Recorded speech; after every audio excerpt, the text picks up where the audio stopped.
Coming up on this episode of Nintendo Cartridge Society, we get in line at midnight so we can wrap up the ABCs of Nintendo console launches. Finally, peace returns to Hyrule.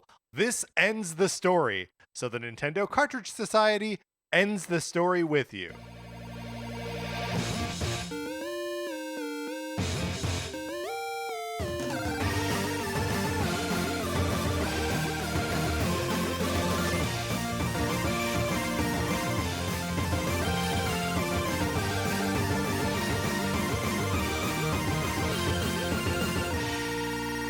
Welcome to Nintendo Cartridge Society. My name is Patrick Ellers, and I am joined, as I am always joined, by my co-host, Mark Mitchell. Mark, how's it going? It's going great. Patrick, I've been listening to the audiobook of Jurassic Park Yes. when I've been going to sleep, Mm-hmm. and you might think, like I did, that it would be a bad choice because, exciting dinosaur stuff is happening all the time.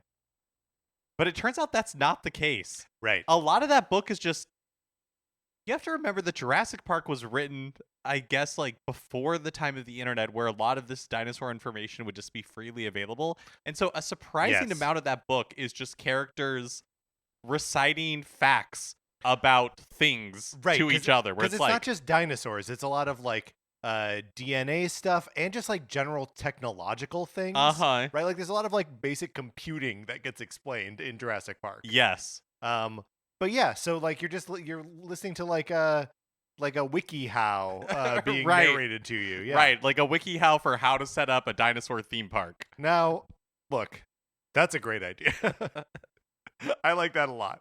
Are you enjoying the experience? I am. Yeah. I haven't read it for a really long time. I think a few years ago I tried to read The Lost World because I Right. remembered liking it. I remember liking reading The Lost World more than reading Jurassic Park. And I could not get through The Lost World. Right. So maybe what I needed is like a sleep aid. Yes. If I use it as a sleep aid, that may be the best way to experience that. But no, I am enjoying Jurassic Park. It has just made me want to watch the movie. I do think the Right, well, movie the is the movie's- best way to the experience movie's excellent. Jurassic yeah. Park. Yeah. But you wouldn't want to fall asleep to it. No. Are you so when you fall asleep listening to an audiobook, are you doing this with headphones? I am. So Okay. this is what I bought this thing that it's basically just like a tiny speaker, Uh-huh. and the advertising for it talks about how, uses your pillow as to conduct sound waves so you can hear it better. But really it's just a speaker that you put under your pillow and it has muffled noise, but Yeah, of course. but it's good for I think it'd be bad for most music, but for audiobooks it's okay because it's really only the frequency of the voice that you need to hear. Sure, and that the fidelity of that doesn't need to be that high. Exactly. So I bought that and I was using it for a while, but it requires you to be positioned basically right on top over of it. Yeah. And so I have gone back to just putting one AirPod in and And laying on your other side. laying on the other side, or sometimes I just have one AirPod in, even if I'm laying on my back or something.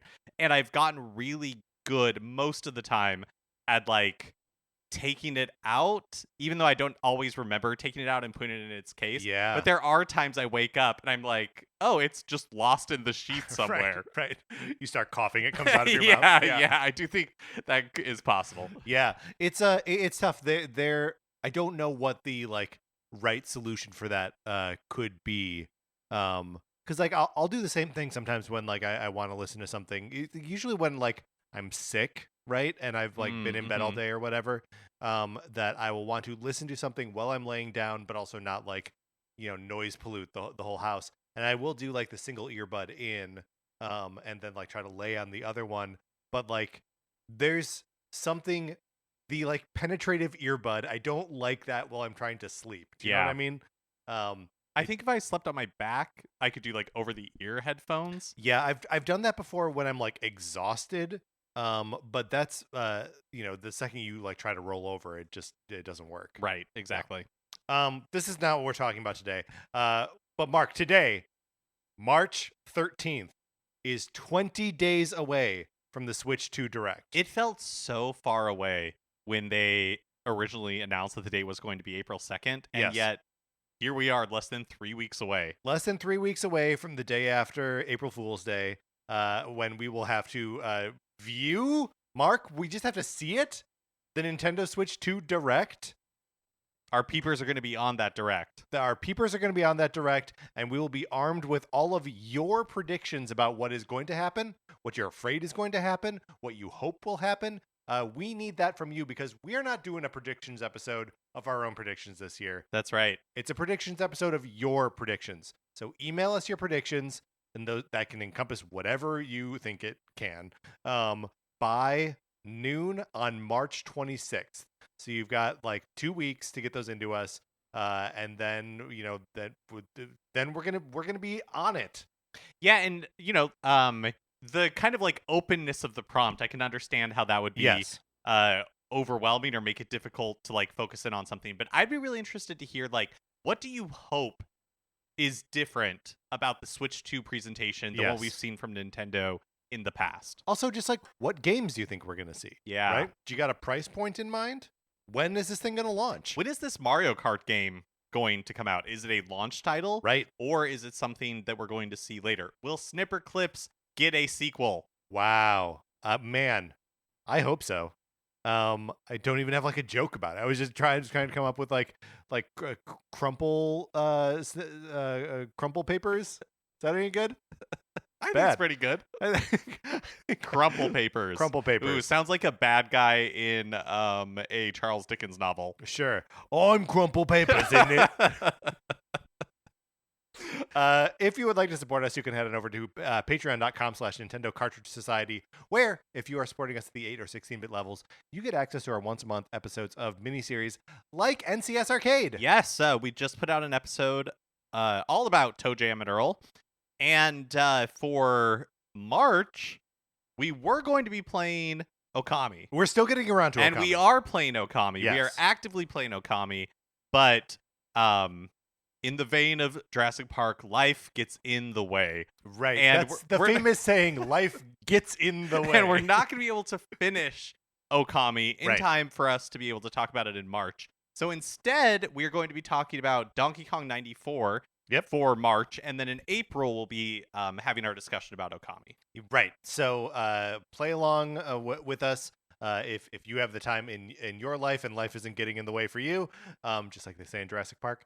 But yes, if you have already listened to the Toe Jam and Earl episode, we have a Toe Jam and Earl feedback episode, which is available for everyone who follows us on Patreon, whether you are doing that with money or not. Follow us for free on Patreon. You will get these listener feedback episodes, which include your emails about the games that we just played.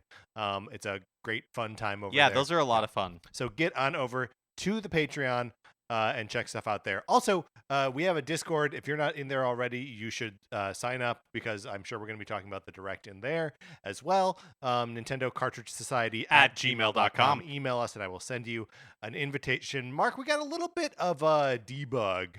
I guess I have to tee this up because it was my mistake, right? I mean, I didn't force you to. You chose to tee it up for yourself. Yeah. Very good. So I said that the Nintendo DSi launch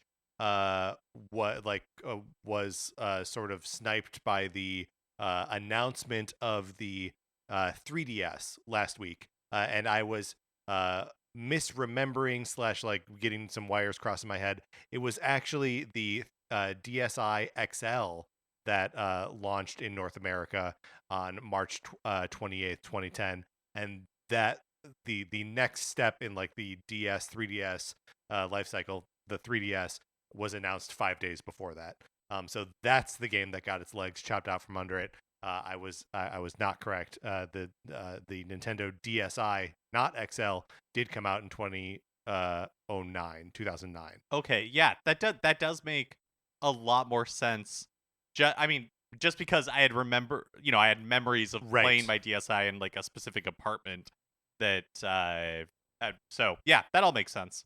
We also asked like, hey, who even had the weird black GameCube? Turns out a couple of our listeners were owners of the black GameCube, including 2 listeners who are on Discord, Paul, Trans Rights Now and Forever, and Julie we talked about this on the Discord. Now I still know how to pronounce Juliet's name. Julep SQ? Yeah, I think it's wrong, but I think it's what we're committed to. Okay, great. And then, of course, my friend and previous guest co-host Hannah Farr also had the black GameCube. So quite a few people did. All right, Mark, we've got a second half of an ABCs of Nintendo console launches to get to, so let's do it.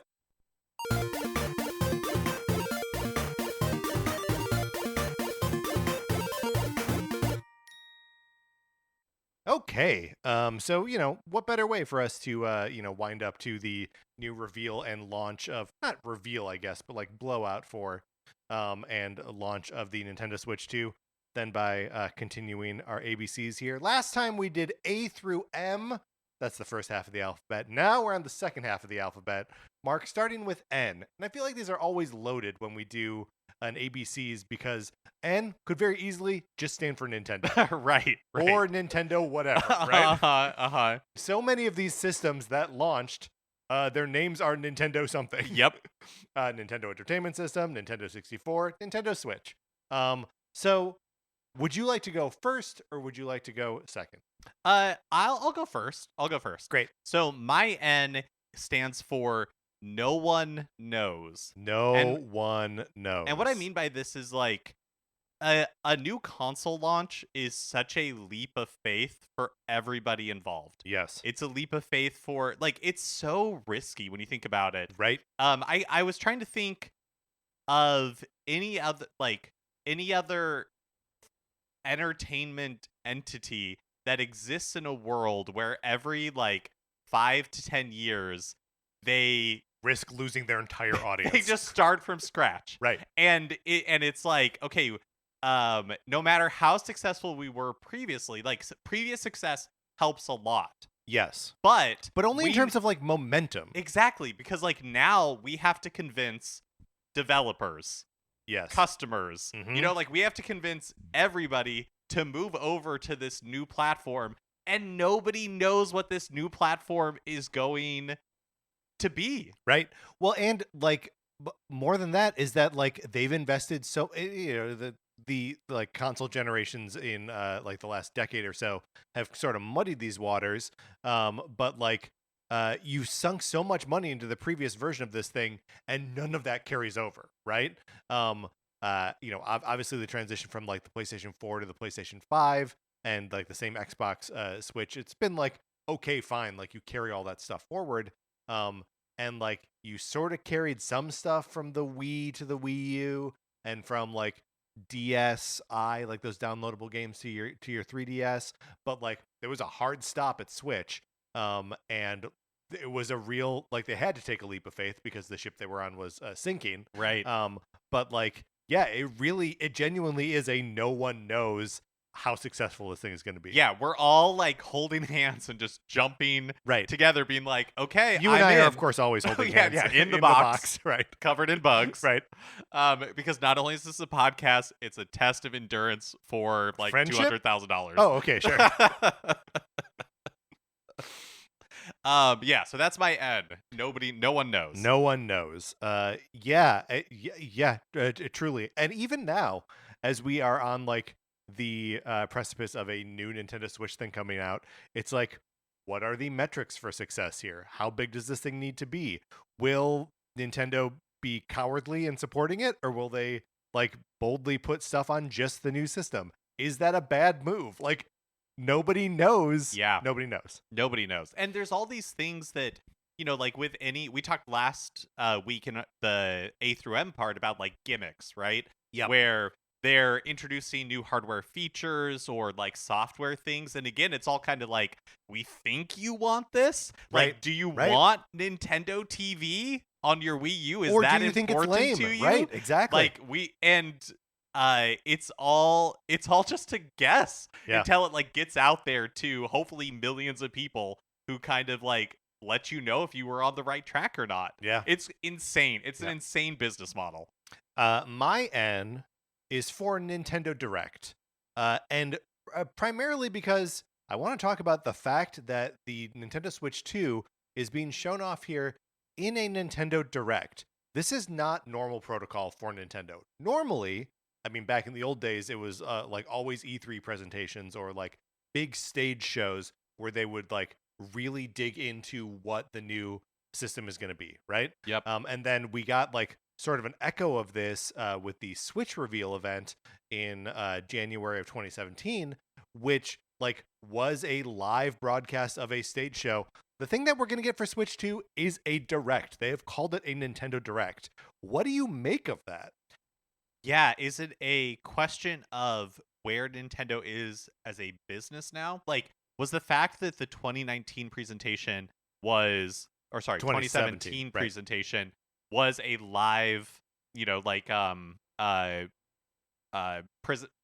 presentation. I've Yeah. said presentation so many times. Right, but like a was it stage like show. was it like a yes. stage show where investors could physically be there and all that kind of stuff? Right. Was that a business necessity because Nintendo was in such a precarious position, especially with investors who are really pushing them, Right.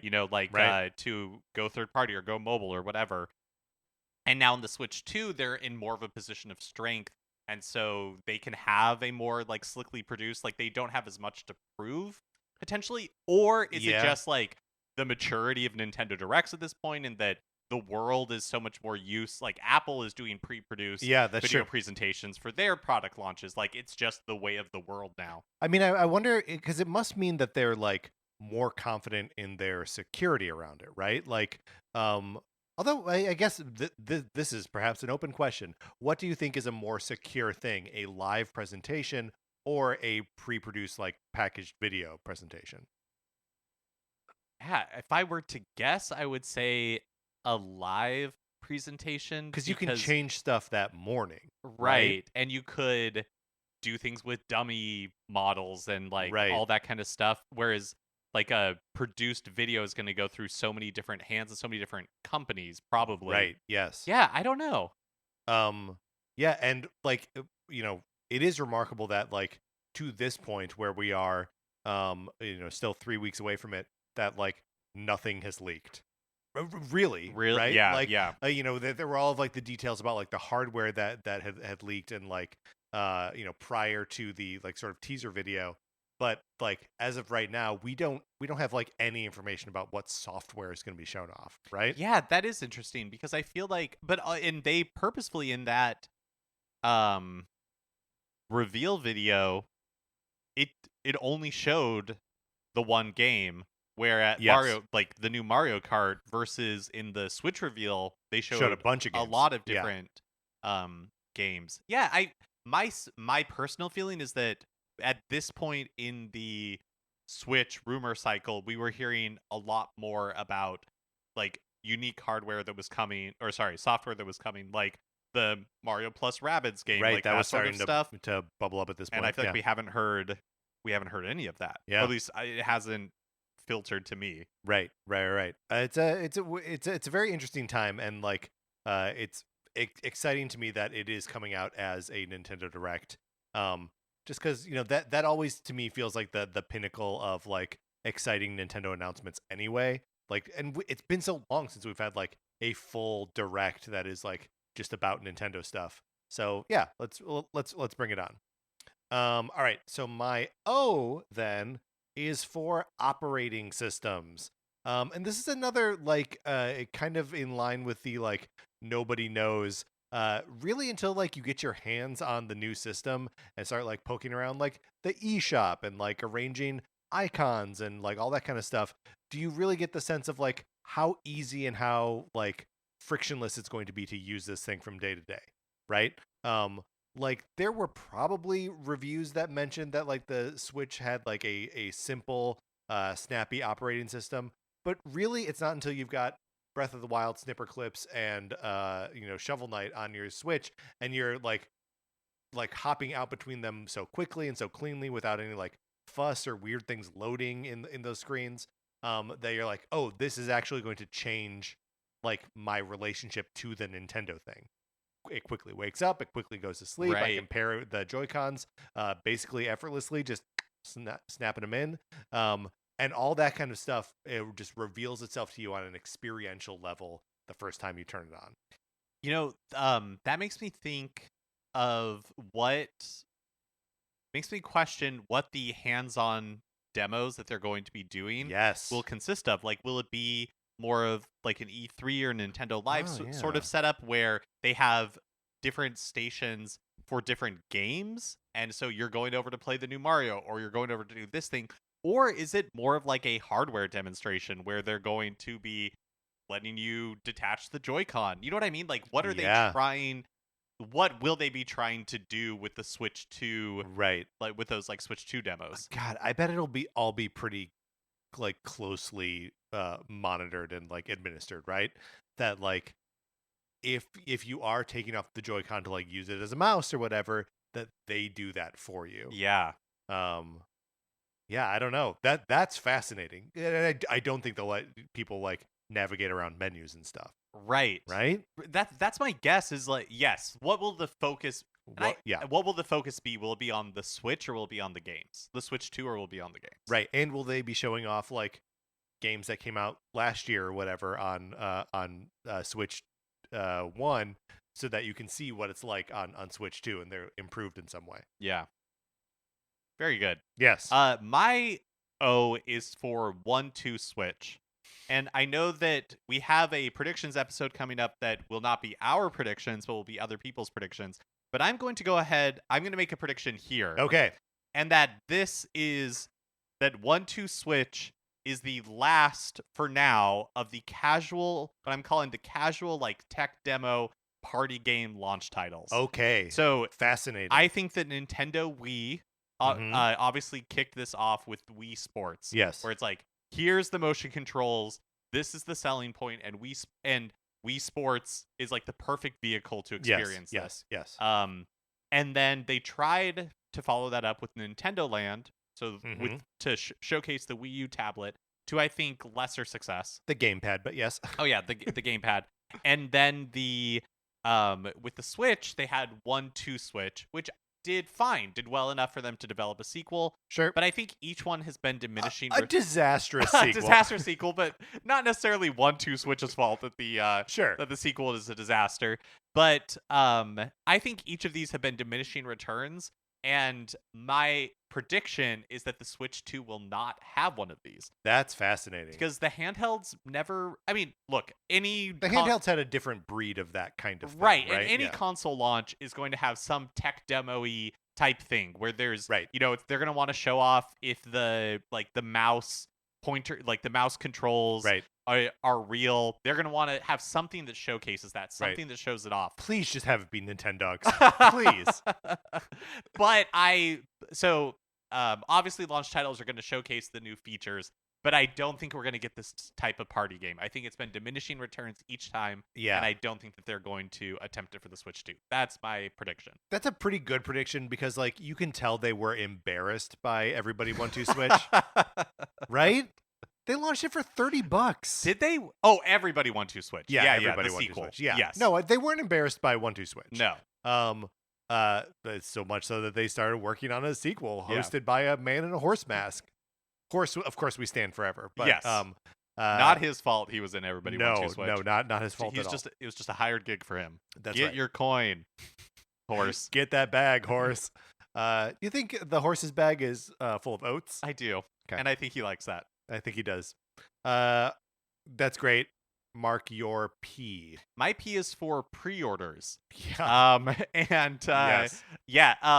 The only console that I pre-ordered is the only console that I've picked up on launch day, and that was the Switch. And my experience pre-ordering is I'm pretty sure we knew the date and time that pre-orders were going to go live. Yes. And it was a few weeks after that January 2017 presentation. And I was coaching an improv team when this went live. Yeah. And the polite and correct thing to do would have been beforehand to say, hey, this is going live, like this pre-order is going live. Right. Look, like even if they weren't Nintendo fans, everybody doing improv's a nerd. And so they would You could just say they were sneakers. Yeah. But no, like, you know, like I should have just said, when this happens, I'm just going to take a real quick break, put my pre-order in, and then, you know, like we can get back to it and we can go over, or like I'll charge you less, whatever. Right. I, of course, did not do that. No, so they're like doing their scenes. Right. And I'm like, while I'm like frantically, you know, right. trying They to, just like... think you're taking notes on your phone. So that was not the best thing to do, but that was my Nintendo Switch pre-order experience, was like frantically trying to like put in my credit card number and everything, and Right. the Best Buy website is going slow, and they're doing their scenes, and I have my notepad, so I wasn't even hiding it that Right, well, and, but I and was. and you're in some basically stranger's apartment. So Yeah. like, do you even have the Wi-Fi? No, I'm on, I'm on my iPhone 6, which tells you how long ago Switch pre-orders were. Right. Well, Mark, and I hate to correct you during your own P of this section, but I think we also both pre-ordered the Super NES Classic Edition Oh, you're right. because they came live while we were recording an episode of this show, Oh yeah, you're right. Of course. and we Yeah, so I have pre-ordered Yes. 2. I have no memory of did I get that shipped to me? Cuz I don't have any memory of going to pick I it don't up. know. I don't remember. Yeah. But you're right. You're right. We did do that. Right. We did do that. Yeah, the pre-order. Obviously, I've said multiple times that my favorite Nintendo game is trying to buy Nintendo games. And I don't. With the Switch 2, they're supposed to have a big like stockpile of these things, so that there'll be enough for the people who want them. But I will believe that when I see Yeah, that. totally. And I expect that pre-ordering is going to be difficult. Well, and if nothing else, I would love to have some of that like first shipment. Yeah, Even if they have totally. stockpiled 20 million, can't imagine those are all going out at the same time. And so, like launch day stocks still might be difficult to come by. Who knows? Who knows? Right. Mark, my P is for Popeye. Look, when you think about the NES and the Famicom launch, there's a lot of like kind of fuzziness, especially around like the NES launch and what games were available at launch and where they were available and blah blah blah blah. But the Famicom launched with 3 games: Donkey Kong, Donkey Kong Jr., and Popeye. And Popeye was not a port of Nintendo's arcade game Popeye, but a brand new Popeye concept. Oh, I didn't know that. Yeah. I didn't know that. He didn't know that. Yeah, it's a similar game, but like it is different enough to be like these are different games. And it's just crazy to think that like Nintendo's debut thing on their first home console that was like going to find real success internationally, that included 3 games. 2 of them are Donkey Kong, and we're like, that makes sense to me. And then the other one is Popeye, which of course is just like lost now to the dustbin of history for like licensing reasons. But like, yeah, it would be cool to see Popeye come back and like reclaim its spot as like a launch game for the Famicom.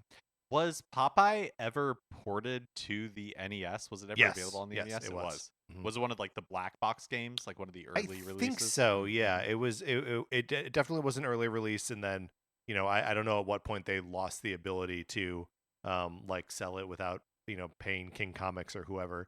But yeah, they obviously don't anymore. Okay, so that was my P. My Q is kind of along the lines of your N. Yours was nobody knows, and mine is questions. And it feels like this is true of Nintendo consoles more than any other hardware manufacturer, where by the time it comes out, there's still stuff we don't know about it that we're going to be experiencing ourselves for the first time, sort of like novelly, and like trying to figure out like how that fits into our day-to-day experience of the thing going forward. Yeah, totally. I'm trying to think for the Switch, did they do hardware previews? Like, did they give journalists hands-on? Because you know how like when Right. Samsung or Apple launch or announce a new phone, before it's released, it's not a review, it's like a preview where they're like, oh, I was Right. able to hold it. I don't think and there was able were to-" those for the first Switch, and like obviously people got their hands on it to review it early, Right. Because I remember reading reviews before the Switch came out, which man, I wonder how far away we are from the reviews for Switch 2 hitting. But yeah, I don't know. Well, we have this sort of like hands-on thing that we'll have impressions of that pretty soon. Crazy. Yeah. Crazy. So anyway, I've got questions now. I expect to have questions 3 weeks from now, and then again like 2 months later when the Switch actually comes out. My Q is for quick start guide. This is like Mm. like a used to be a pamphlet that would be included in every like Nintendo hardware, and basically it's like where to plug in the AC converter, Right. like how to plug it into the wall, how to turn on the system for the first time. Um, and on the Switch, and I expect this will be true for the Switch too. It was no longer like a booklet or like a piece of paper or anything that was included in the packaging. It was Was it printed on the it was underside of the printed on, lid? yeah, so it's like Yeah. where the flap was, you opened up the flap and the like lid of the box underneath the flap had Yeah. like a 3-step startup guide included or just like printed on it. Yeah. That really is like plug the system in, put it in the dock, turn it on, because as these things have gotten more advanced and as the systems themselves have more of like an operating system like you talked about, they a lot of that stuff just becomes part of the Right. like startup Right. exercise. It walks you through how to use it. Uh-huh. Yeah. But just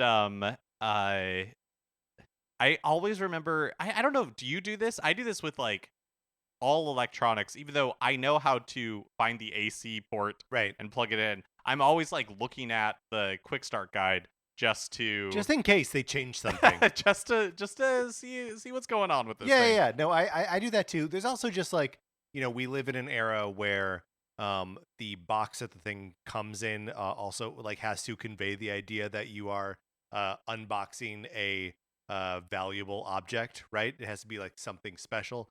One of my chief complaints about the Alarmo was it was in this crappy box. Yeah. I was like, this isn't a good thing. It's not a luxury item. And look, I know that we both opened new switches in the terms of our OLEDs like 2 years ago, right? But I don't really remember, was that box opening, was that unboxing, did that feel magical, or was it just like, yeah, I'm swapping out for the new? Because I remember opening my original Switch for the first time and being like, wow, because it was just like sitting there in this like sea of white cardboard, and just like it's just it's presented, Yeah, I was looking at both boxes today because I went to check to Yeah. see, because I kept all the papers and manuals and everything that come Right. in both the boxes. Like I kept all the packaging for both my original Switch and the OLED, and so I was opening them up to see if they had a quick start guide because I'd forgotten that it was printed directly on it. And I definitely have the memory of the Switch, like feeling like, oh, this is really magical. But for the OLED, I don't. I remember once I like turned on the OLED being really impressed Right. and like feeling like that was really impressive, but I don't remember the unboxing being anything particularly special. Right. I remember really stressing out about transferring my island. Oh, Remember there oh was my there was gosh, some, like, yeah, drama yeah. where I had to like call and like be on the phone with Nintendo for a while. Yeah. It was weird. But it all worked out in the end. All right, Mark, your R? Yes, my R is for red and blue Joy-Con, which Fascinating. My R is for red, but it is in a different. Go ahead. Tell me about the red and blue Joy-Con. yeah, when the Nintendo Switch launched, it came in 2 configurations. You could get the like neon red and neon blue Joy-Con, Mm-hmm. or you could get the like gray Joy-Con. Which is what you and I both did. Yes. And did we make a choice there, or was it just like the first one? and No, we I can speak for myself that I consciously made a choice yeah. to get the gray one, and now I have no idea why. I mean, probably because I wanted it to look sleek Yeah, or you wanted something. it to look like adult or something. Yeah. But now I want, like, I very quickly wanted colorful Joy-Con, Right. and now I kind of I like the white ones that I have with the OLED, so I The haven't white ones swapped are the those best. out. They're my favorites. But I had I think they were Splatoon 2 ones that Oh, were yeah. like neon green and neon pink. Okay, yes. And Mhm. I had like another pair that was some other like crazy color combination. And I feel like the Switch is very utilitarian looking. And that was all very purposeful, right? Like Yes. the Nintendo decided to go very simple and sleek with the whole thing. But That is one area I worry about the Switch 2, where the only pops of color seem to be Yeah, they're just like in little the accents. connectors. Yeah. Oh, Um, and under the thumbsticks. and under the thumbsticks. And I'm hoping that in the future we get some more flourishes because Well, but do they still have to jive with the like those pops of color? Like, are they going to keep that like red and blue as the pops, regardless of like what the actual color of the Joy-Con itself is? oh yeah, Or are those going to also be like, you would think that those would change as well. yeah? Also, are they going to launch with like no other style of Joy-Con? Yeah, we don't know, but this would be a great thing for somebody to write in with their prediction about. Yes, it would. So my R is just red. Period. That think about how frequently Nintendo releases a red version of their console, but never at launch. So this is a console launches like red is missing. For some reason, we gravitate towards that like really bright like Nintendo red will be the color of the console. We saw it with the Wii, we saw it with obviously with Game Boy, with the DS, with the Switch, like the Mario like special edition one. But never at launch. We never launch red. Yeah, that's a really good point. On the Wii, was it the redesign? The like Yeah. redesigned Mhm. Wii was red, right? Yeah, that's right. Yeah. It was like red and black. Like it was a sleek, like kind of cool looking. Not that the original Wii isn't also very cool and clearly going for like the we stole this from an Apple store aesthetic. Uh-huh. But yeah, like the red is kind of just like more playful, you know? Yeah, Um, totally. and And th- you associate it so much with Nintendo. yeah, and it's weird that they don't that's not like they're never like yes, this thing is red. It launches red. Red is just like a color that they offer eventually. So now my S. Yes. So my S, well, I tried to steer away, and you know I didn't do a great job, but I tried to steer away from just like launch titles. But Super Mario 64 is a launch title twice. This is also my Super Mario 64. Yes. And you know, in on the Nintendo 64, it was one of two launch games, and really, it was like the only one of consequence. The other one was Pilot Wing 64. And Mario 64 changed so much, and is such a great and impactful, like powerful game. And like that, it is the Nintendo 64 in the same way that like Wii Sports is the Wii.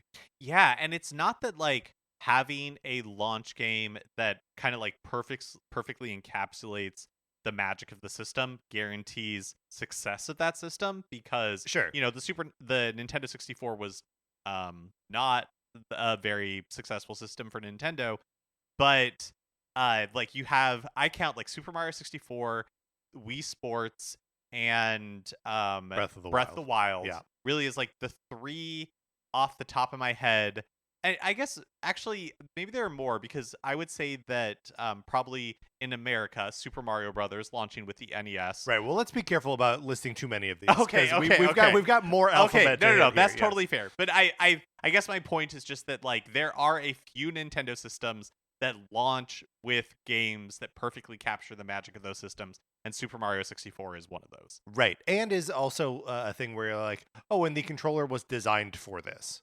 Right? Like that's the Nintendo 64 controller doesn't make a lot of sense until you're playing Mario 64 and you're like, oh, okay, I get it. Yeah, it's kind of like the quintessential launch title. Yeah. Yeah, absolutely. And then also it launches the DS as well.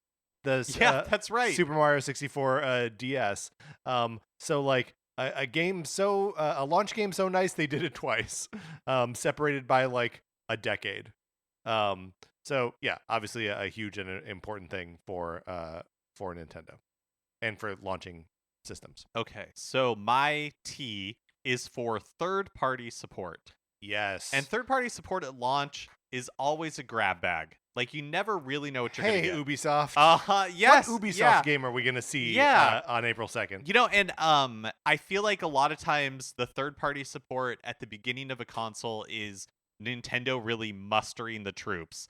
Like we are gonna Right. really dig into our relationships and try to get, I'm thinking especially of the Wii U, where it was like we're really going to, Yes. you know, like reach out to companies. We're really gonna dig in, and we are going to try to get as much third-party support as we can at the start of this thing to kind of set the tone for like Nintendo. Like the Wii U is different, and boy howdy was it, but not in the way that they anticipated. But they're like, all right, we're gonna get like this weird port of Mass Effect 3, but we're really At the Wii U like reveal event, there's a pop from the crowd at the mention of Arkham Asylum, right. right? Yeah.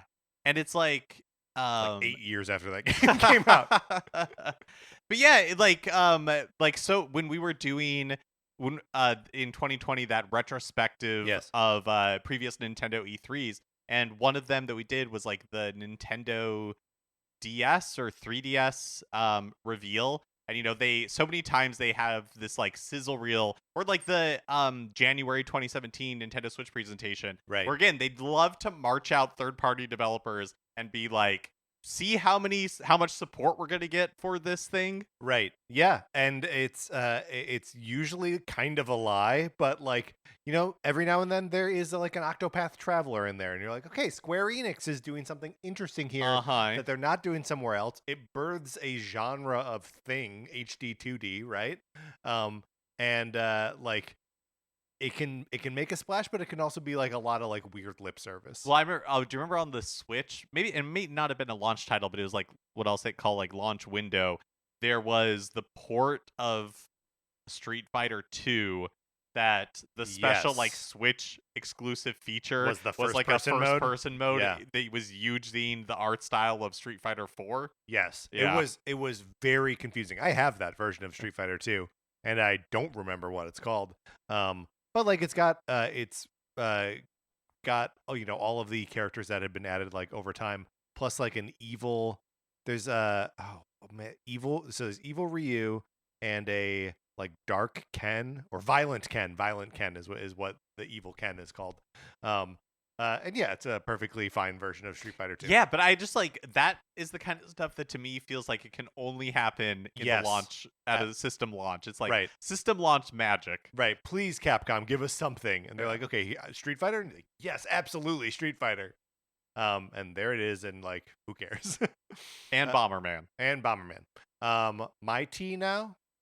Yes, your T. My T, I'm glad I stopped you from listing off important launch games for Nintendo hardware, because of course I gotta shout out Tetris here.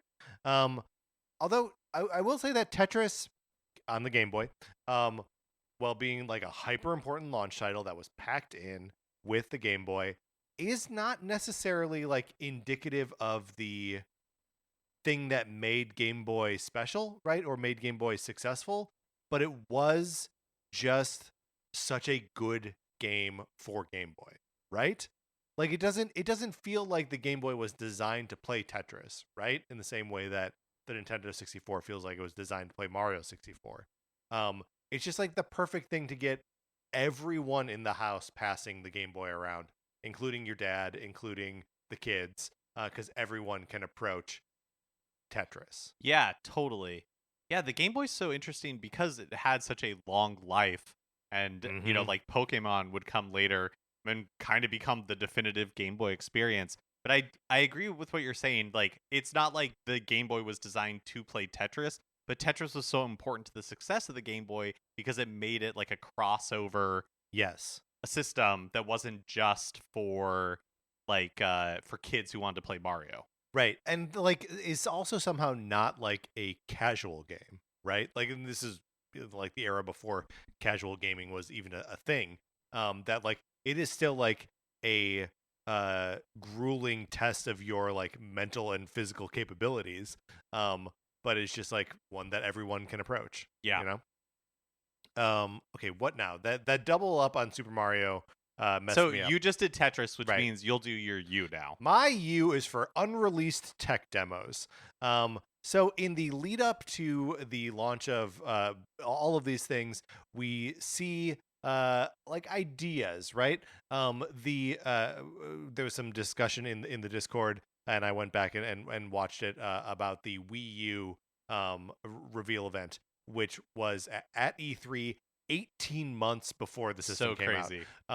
And like Reggie Fils-Aimé is on stage, and one of the things that he says is like you're going to be like hands-on with a lot of like technical experiences, and we're showing a bunch of them today that are not games. these are like early sketches of what we think the thing can do and what we think like the functionality with the gamepad actually like brings to gameplay. And they showed like a Ninja Star throwing game. They showed like golf where you have like the gamepad on the ground and you like swing a Wii remote at it. There was this like a robin flying around in like a HD like Japanese environment that was just like basically a pre-rendered video. I don't know exactly what it was supposed to be. But then there's also like the stuff that would become other things, right? They showed a little bit of New Super Mario Me. I don't know if you remember this, Mark. It was New Super Mario Brothers, but there were Me characters, like it's like Mario and Luigi, and then the two other players are like Mii's. Oh, I don't remember that. And like no mention of like how the gamepad would work in conjunction with that, but they were like, here's something we think this will be like. And then like they showed a little bit of like a spaceship game that would end up being the Metroid Blast mini game from Nintendo Land. But it's just that stuff is so fascinating that like here's what we think here's what we're aiming for, but these are all demos that will never actually see the light of day, or will be so transformed by the time they come out that they won't actually be this. Yeah, that's so weird. And Yeah. feels kind of desperate. Yeah. Like we don't have much to show. Why did they announce the Wii U 18 months before it was going to be released? Was it just like because the Wii really was on its last legs and they needed to get guess something so. out there? But like that didn't. I mean, obviously the Switch is in a much different situation now. But like, yeah, they just did like a whole year of like kind of slows. Well, you know, they put out 11 games in 2024. But like, yeah, they're obviously like B, C, and D teams doing those things. Yeah. So, yeah, I think that's it. I think they or like maybe they were just genuinely like excited about like the new features of the Switch or of the Wii U. I might be misremembering this, but I feel like as part of those like tech demos that they were showing at the time, there was one that turned into Steel Divers, and they were like a couple that like Miyamoto was leading, where it was like this Yes. is, and one was maybe called like Project. I'm just like, Project Giant Robot. Project Giant. Yeah. Yeah, And so did there was that that- turn into like Star Fox Zero? No, so they like I think Project Guard became Star Fox Guard. Like Oh, that okay. was the that was one thing. And then like Flip Wars we had seen as like a tech That's demo for right. a Yeah. while, and then it got the name Flip Wars. Did you ever play Flip Wars? No. Yeah, me neither. Me neither. So yeah, that's my U. Unreleased tech demos. Very good. My U is for the unboxing experience, and we talked about this a little we bit did a little. when we talked about the quick start guides. But yeah, just the ceremony of opening a new console, taking everything out, Yeah. you know, unwrapping it for the first time. All of that is so fun and such like a so many times, you know, you get a new phone or a new computer or like something like that, and the anticipation of getting it is 90% of the joy. Right. And then you get it and, you know, you set it up and it's basically, you know, after a day or two, it's just your old phone now transferred to, Right. you know, your new phone. But I feel like with game systems, there for sure is that with like the hardware, you know, in the first couple of days, months, you know, I'm very carefully sliding Oh, it you into the baby that dock, thing, yeah. you know, and like very carefully sliding it out. But consoles Now we just throw them. yeah now did yeah it go in? I don't know. It's true.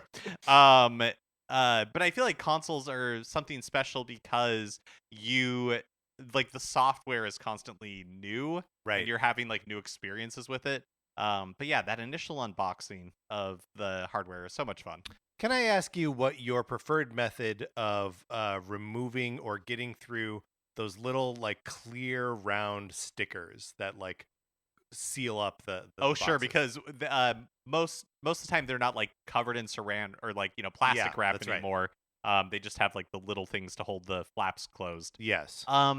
I try to lift carefully, Okay. and like preserve Preserve the the whole sticker? thing. Yeah. I have begun just taking an X-Acto knife to them and just like because then they're preserved, they're just cut in half. Yeah. Right. Yeah, I'm makes not gonna try sense. to like resell it as like a sealed item or anything. So Yeah. Well, also, I never do anything with my boxes. I hold on to them forever, and then I just end up recycling them. right.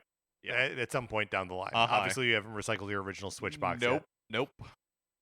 Very good. So my V is for VHS promotional tapes. yet. Oh yeah, baby.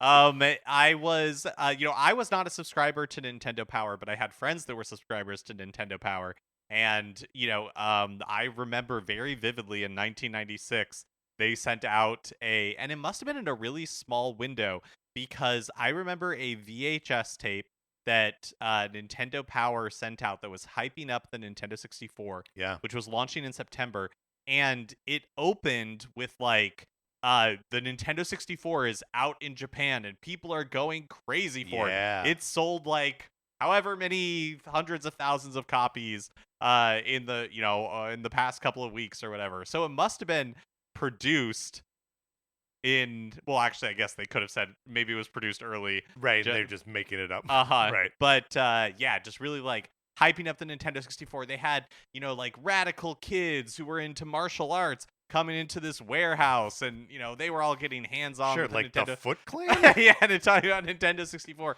and how bad it was. They weren't like skateboarding and like smoking cigarettes, were they? I think that's the Foot Clan you're talking about. But yeah, it was like before YouTube or anything, and of course, it doesn't make any sense that would exist in any way now. right. But man, do I miss it. Uh-huh. I remember them, the VHS that was promoting Star Fox 64. I remember that thing being so cool and like really talking up like the Rumble Pack and like all this kind of stuff. Yeah, which is like totally irrelevant now. Well, this is not like a console launch one, but I remember one because I remember going to like a family friend's house and they had one for Donkey Kong Country. Yes, I that remember talked that about one. like the making of it Right. and how like they created the graphics. And, Right. I remember that like behind the scenes part of it feeling so cool because You'd never seen anything like that. yeah, and like it's not talked even now. It's not really talked about that much outside of like Right. the ask the developer stuff. Right. Well, and also like Nintendo was on a full-on disinformation campaign to make you think that like what you were seeing on your Super NES was 3D graphics. right. Like that's part of what the making of was about. It's like, no, this is just like a scanned image. Like Yeah. it's not any more revolutionary than like Mortal Kombat, you know? But yeah, it is funny that a lot of the VHS tapes were obviously it's all marketing. But that some of it is just downright misrepresenting the truth.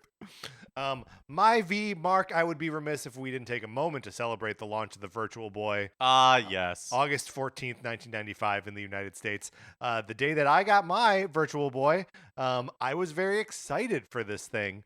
Virtual Boy launched with Mario's Tennis, which was a pack-in game, Red Alarm, Tellero Boxer, and Galactic Pinball. I had 3 of the 4 launch games.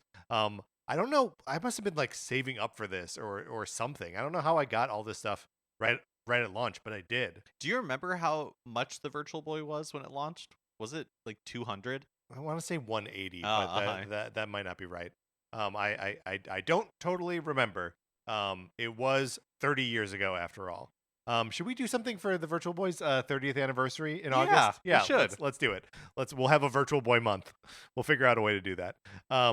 But just some, in the lead up to the Virtual Boy, Nintendo was doing their best to like market it, but finding it very difficult to get, to convey the fact that you were actually seeing in 3D with this device. And otherwise, that's a problem they would have again with yes. the Nintendo 3DS. But the difference with the 3DS is like you can still see like the flat image on the screen and be like, that's an impressive thing for a handheld. If you see the graphics of a Virtual Boy not in 3D, it's like, what is happening here, right? Like, what's up with this like a black background and red lines? Like that's all it is.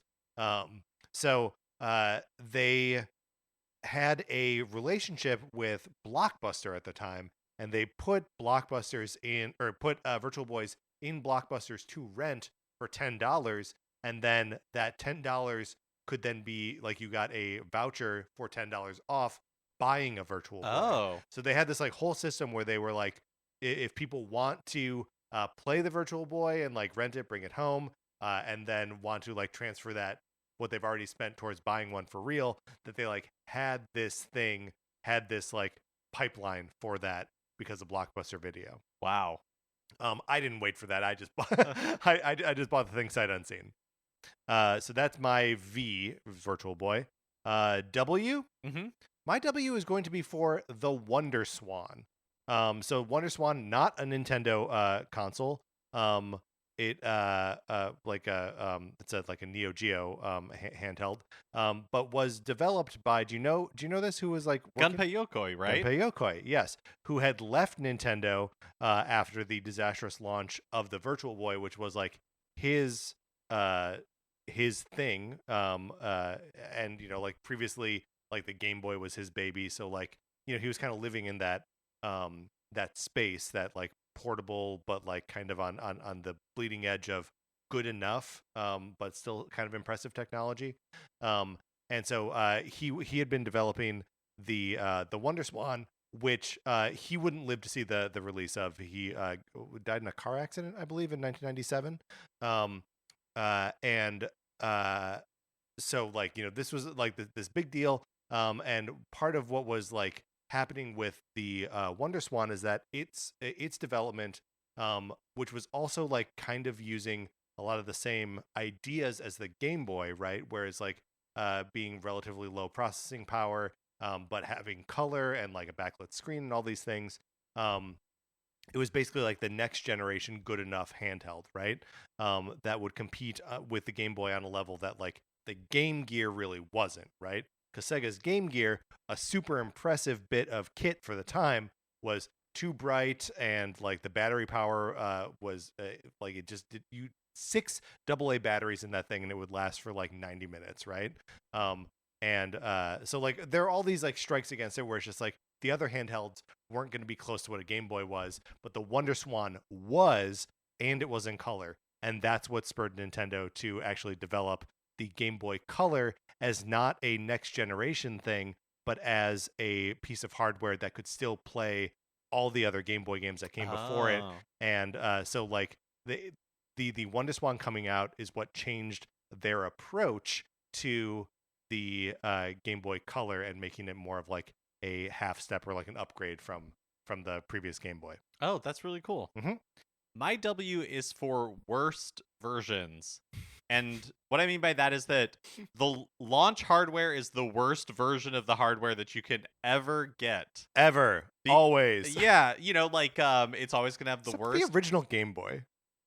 That big, chunky, big, fat Game Boy. Yeah, but I mean, I would say like the pockets are probably better. Are probably better. You're probably right. The colors are better, but it's like, yeah, like with the original Nintendo Switches, you ended up having the worst battery life. You ended up having the scratchiest dock. You ended up having probably the most Joy-Con drift that anybody would ever have. And some of it's like, hey, they do their best to test these things, but then they go out to millions of people, and of course, everybody starts using them, and they find defects that were unexpected. But yeah, like it's the trade-off for being first is you always have the worst version of the thing. Right. Joy-Con drift like you never imagined. Very good. And like a harsh thing for us to be confronted with in like 2 or 3 months that like, we're about to buy the worst version of the Switch too. It'll be the most expensive it's ever going to be. Yep. Well, actually, I guess that's maybe not true. Yeah. That has not been true this generation. Yeah. My X is for cross generation. Very good. So this is use that X in creative ways. So this has happened a few times in Nintendo history where they promise, and really maybe just with Zelda games, where they promise a big game for the current system where it's like Twilight Princess coming to GameCube, Breath of the Wild announced for Wii U. But then the development gets, the game gets delayed, or they purposefully delay it to become a cross-generation game where it's like, we're still doing the GameCube thing. It's still going to come to Wii U. Right. But the showcase system is now the new hardware. Right. Like, you want the pointer controls, that's on the Wii version of Twilight Princess. You want to play it on a system you want to own, that's the Nintendo Switch version of Breath of the Wild. And I didn't realize this until I was looking it up, but Twilight Princess for the GameCube actually released a few weeks after Oh, the did it Wii really? version, at least in the US. It came out in Huh. like December, so a few weeks after the Wii launched in That's interesting. November. Raises the question, Why would they do that? yeah, maybe just logistics. Yeah, maybe. Yeah, that they're already launching the Switch. Yeah, great point. Or Um, the Wii. an interesting thing is that when they delayed for Breath of the Wild, when they Mhm. delayed it from 2016 to 2017, they did it in April a few of 2016, a few months before it would be shown off at E3 in June. And at that time, they straight up said that we're delaying it to next year and it will also release on NX. Um, Mm. and so that got me thinking like, okay, there's been speculation maybe that Metroid Prime 4 could be one of these like I cross-generational think we would titles. know already. Yeah, I wonder if but the difference is that they never delayed Metroid Prime 4.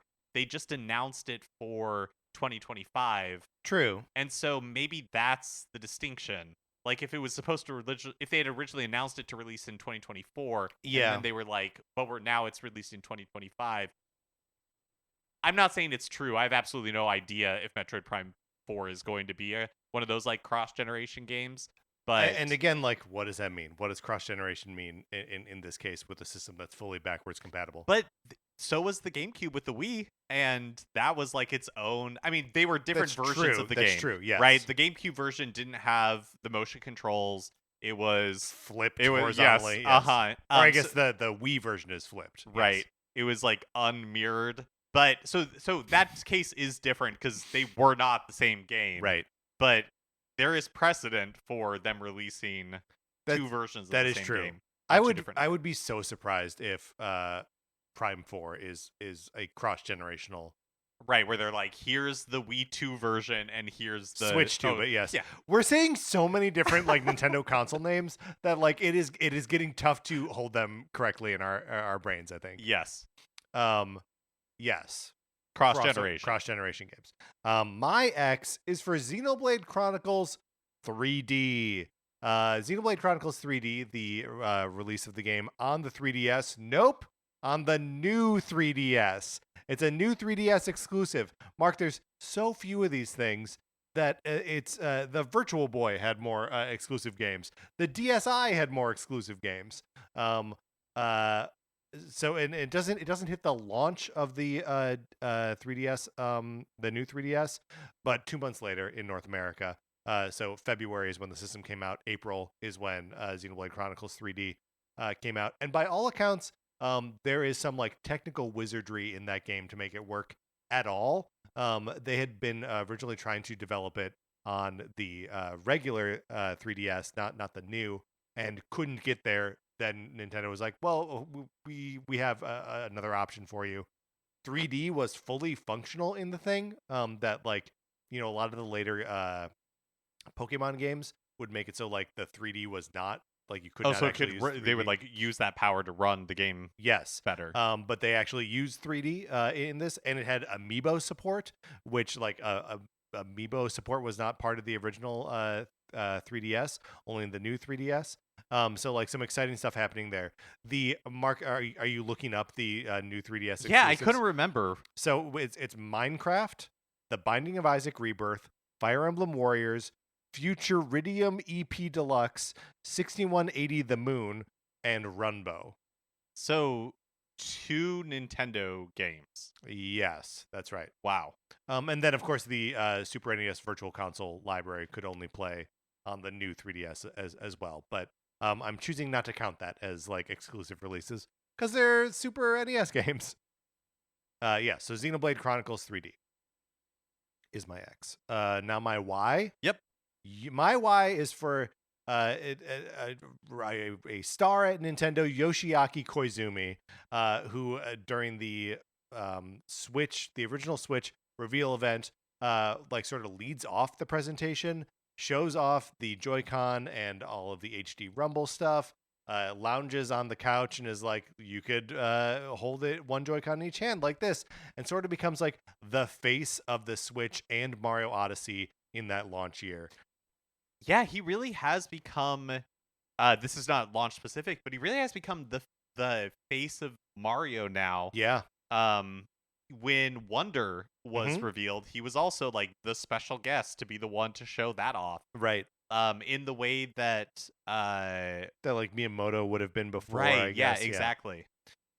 Yeah, so like it's I remember him coming out in that first Switch event and being like, "Who is this guy?" Right, Right? yeah. And because he has like in sort of contrast to a lot of the other like Nintendo personas, he's just kind of like cool. Like I think Aonuma has some of this too. But like where you're just like, this guy's like confident and like good, just cool. Like I just like him. Uh-huh. You know? Yeah, totally. My why is also for something that begins with Yoshi. It is in fact just Yoshi. Present at the launch of the Super Nintendo Yes. because featured in Super Mario World. Yeah, and like becomes a Mario's the mascot for the system, but like Yoshi becomes like the hot new cute thing, right? Mhm. Like Yoshi is Baby Yoda, right? Yes, oh my gosh, yeah. Like you're picking up something called Mandalorian, but you're there for Grogu. And perfectly timed Yes. for just like an explosion of dinosaur love in the early to mid 90s. Yeah, great point. Mark's falling asleep listening to Yeah, that's right. Jurassic Park. That's right.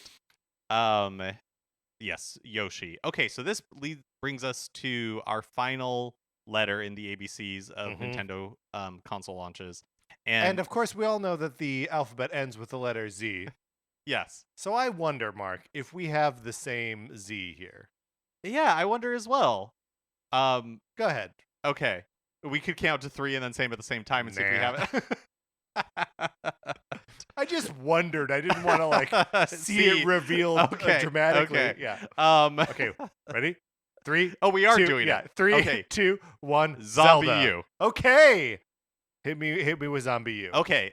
Zombie U is one of the like Ubisoft third-party launch titles, and I guess they didn't have one at Switch launch, I don't think, but I'm gonna go ahead and count Mario and Rabbids in the same vein of like Ubisoft is pretty good at showing up on Nintendo hardware and like taking a swing at using the new thing. Like there was Red Steel doing on the Wii, thing that Nintendo is doing. Right? And then for Zombie U is all about that game tablet. Yeah. And the gamepad. It's the man, Wii, I actually gamepad. Gamepad. Yet another. I need to internalize this. Right. Gamepad. Pokemon Day is February 27th. Very good. And Beaumont Kin is the name Beaumont of Kin. Dominic Monaghan's character in The Rise of Skywalker. Okay, Zombie U. To me, it represents what's exciting about a console launch. Yes. Where it's just like, I talked about this in my N. Like, it's the same sort of thing where it's just like consoles are a fresh start and everybody's just trying weird stuff. It's like the most freeing time in a console's life because it's like, we don't know what this is going to be. We don't know if people are going to like this. This is what, the dev kits had. This is the thing that that the system is hanging its hat on right now. And it could take on a life of its own. It could end up being something totally different. But here at the beginning, when we don't know anything about this, we think the gamepad is going to be very important. And so we're going to build a game around the gamepad. What's interesting is like Zombie U there are interesting things happening in Zombie U in that it is like a first-person roguelike zombie survival game, which like ticks a lot of boxes of like things that were like starting to become popular at that point. Hadn't really like crested into like roguelikes weren't everywhere yet. Survival games weren't really everywhere yet. And we were a little bit on the other side of like zombie games. Yeah, zombie things. Yeah. But just a little bit, right? Like, we're still like in the shadow of like The Last of Us at that point, right? Mm-hmm. And like the Left 4 Dead. Right. Yeah, totally. So yeah, and and it was like sort of during the Resident Evil fallow period. But regardless, like there are things in Zombie U where like it could have hit, but like the sort of reliance on the gamepad. And then they re-released it later as just Zombie. Mm-hmm. and removed they Yeah. put it on multi-platform, right. and so they removed the gamepad requirement. Do you remember that we played it for Yeah. a little bit for an episode many years, probably like 2018, 2019, Right. where we sampled a number of like zombie themed games around Right. Halloween We played time, that. Zombies Ate My Neighbors. and Resident Evil 6 maybe. Maybe Resident Evil 6. Yeah. So check that out. But yeah, Zombie U is like a quintessential like that's the kind of game that Ubisoft makes for a Nintendo console launch. Do you think we're gonna get one of those for Switch too? Not Zombie U specifically, but yeah, I don't know. Some sort of mouse game. To be completely honest, I'm not really sure what to expect out of the Switch 2. I think it's very possible that we don't really get anything. Sure. That like the big selling point of the Switch 2 ends up being like parity or closer third-party support parity. Right. That'll probably just be like some Assassin's Creed or something. Right. That's like coming out on everything. Yeah. Yeah, that makes sense to me. All right, my Z I already said is Zelda, as in the Breath of the Wild. I don't know how much more we need to talk about Breath of the Wild being a perfect launch game for the Switch, but it was the perfect synergy of it's a game that tells you to approach it however you want, and you're playing it on a system whose whole ethos is play this however you want on the TV, in the park, whatever. So yeah, I just a perfect launch game. Absolutely. All right, Mark, let's close this out. All right, that is going to do it for this episode of Nintendo Cartridge Society. Thank you so much to our 16-bit patrons, Connor McKay, Patrice Millette, Kyle Seaborn, and Drew Mackey. We appreciate you. We appreciate everyone who's listening to this show. Remember, if you're not in the Discord, email us, and I'll send you an invitation. Anthony DeLuca made our logo. Our theme music is provided by 8-Bit Betty. You can get more of his music by going to 8bitbetty.com or by listening right now. For my co-host, Mark Mitchell, this is Patrick Ellers saying thank you for listening.